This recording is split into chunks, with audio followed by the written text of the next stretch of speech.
নাম্বারটা খুব চেনা চেনা লাগতেছে, তবুও অচেনা লাগতেছে। তবে কে সেটা বুঝতে পেরেছি। ওয়াজেদ জয় নাকি? Hello, Wazed Joy, hello. জি স্যার, ওয়াজেদ জয় বলতেছি।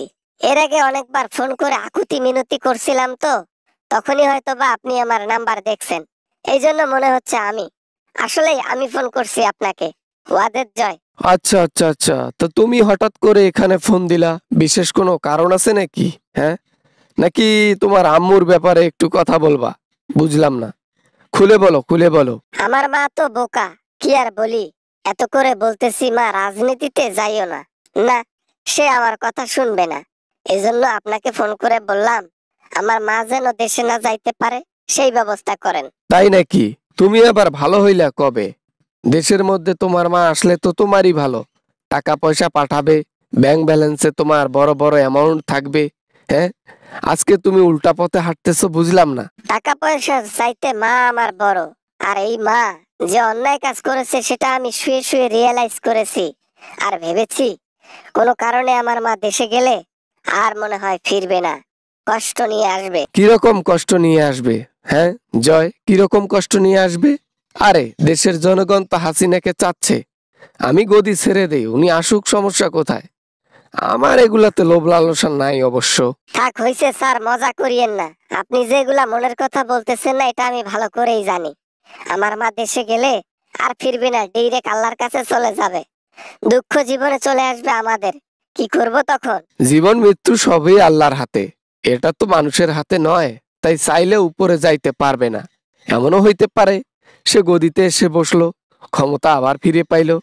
আল্লাহ ক্ষমতা দিতেও জানে, নিতেও জানে, বুঝছো? আপনি যে আমাকে টেকনিক্যালি সিস্টেমে বাস দিচ্ছেন, মাঝের আঙ্গুলটা দিচ্ছেন, সেটা আমি বুঝতে পেরেছি। বুঝছি, আমাকে আর বলতে হবে না। মজা নিচ্ছেন স্যার, মজা নিচ্ছেন, তাই না? তাই না? তো মজা নেব নাতে কি করব? তোমার মা অন্যায় কাজ করে দেশ থেকে পালিয়ে গেল, হাজার হাজার কোটি টাকা ঋণের বোঝা চাপিয়ে গেল, দেশের মানুষকে 16 বছর অশান্তিতে রাখলো। হ্যাঁ, এগুলা নিয়ে মজা করব না? দেশের মানুষকে হত্যা করলো, হাজার হাজার মানুষকে উপরে পাঠায় দিল, গণহত্যা করে দেশ ছেড়ে দিল্লিতে চলে গেল।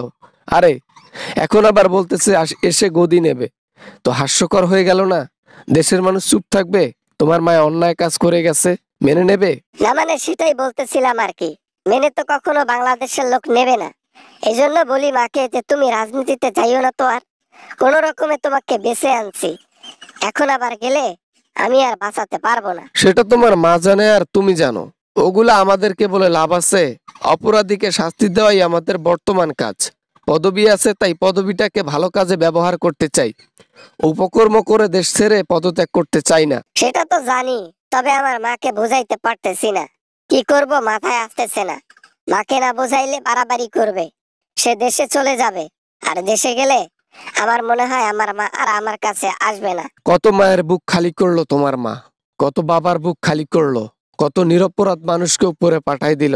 হে আল্লাহ, আল্লাহ তোমার মাকে অবশ্যই শাস্তি দেবেন, দেরিতে হলেও তার শাস্তি অনিবার্য। বুঝতে পেরেছি, কি আর করব, মাকে তো বোঝাইতে পারবো না। আপনাকে ফোন করে একটু মানা করলাম, পারলে আমার মাকে একটু আটকাইয়েন, বুঝছেন?